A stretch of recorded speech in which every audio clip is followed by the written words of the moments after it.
价值500多万的迈凯伦675T 出了大事故过后，被康纳花了8万美刀买了下来。从视频展示的情况来看，车子的损伤非常的严重，整个后端都凹陷了进去，前端和车身都有着不同的损伤，这让刚收到车的康纳心一下子就提了起来。大家都知道，像这样的豪车发动机都在后面，如果发动机出了问题，那这辆车的修复就可以提前结束了。而眼前车身的受伤部位，康纳估计车子在失去控制时撞到了树上，让此处有着这样的损伤。幸好这个地方大部分部件只有一个消音系统，要是刚刚损坏掉消音器没有碰到发动机，那就完美了。可理想很完美，现实很骨感，就连最坚硬的横梁都被撞了进去，而且下面明显也出现了渗油，看来里面不知道什么部件出现了裂痕，就连副车架也有点弯曲。这一系列的现象让康纳不容乐观。我们接着再看车身右侧，轮毂出现了细小的刮痕，1/4面板上也有小的裂缝，这都是些小问题。严重的是前面部分，车门已经损坏，需要换一扇新门，而翼子板同样撕裂得很严重。前端整体看起来还不错，虽说看着破破烂烂的，但康纳只需要更换套件即可。随着镜头我们来到左侧，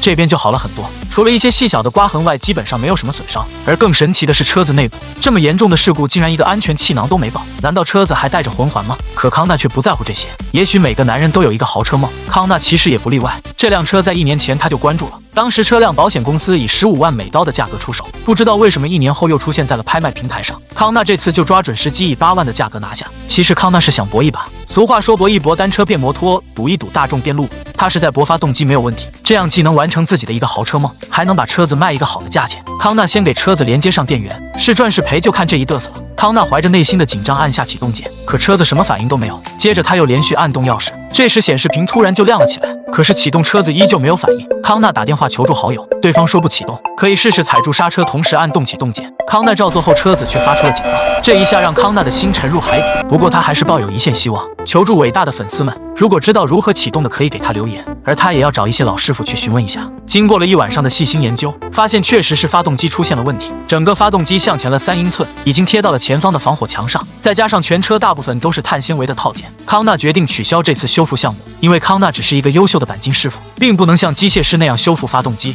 要是拿去专业的地方修复的话，那会非常昂贵，等这辆车修复好都要将近30万左右的费用，把所有资金都压在这个项目上面，有点得不偿失。所以康纳决定把车子卖给同行，当做拆车件来卖，里面的芯片和一些完好的套件都是很昂贵的，就算卖拆车件也亏不到多少。他们把车子装到了运输车上，准备送往佛罗里达州的纽约，而自己也坐着飞机来到了这里。原来购买他车的人也是一个修复大神，车库内也有很多各式各样的豪车，而他也正在重建一辆迈凯伦。康纳的套件车也正好派上用场。要知道，像这样的豪车套件是不好买到的，除非是到商店花高价购买，甚至这些小部件也许是从德国或者意大利运过来的，都要等上好几个月。所以修复一辆稀有的豪车不是那么简单的。康纳这次也算是雪中送炭，价格给的也相对比较高。虽说这是一次失败的修复项目，但这里面也告诉我们，在你准备搏一下的时候，要想到最坏的情况。如果能承受，那么可以一试；如果不能，那还是脚踏实地来的稳妥一下。那么这时候问题来了，如果你遇到同样的问题，你会如何选择呢？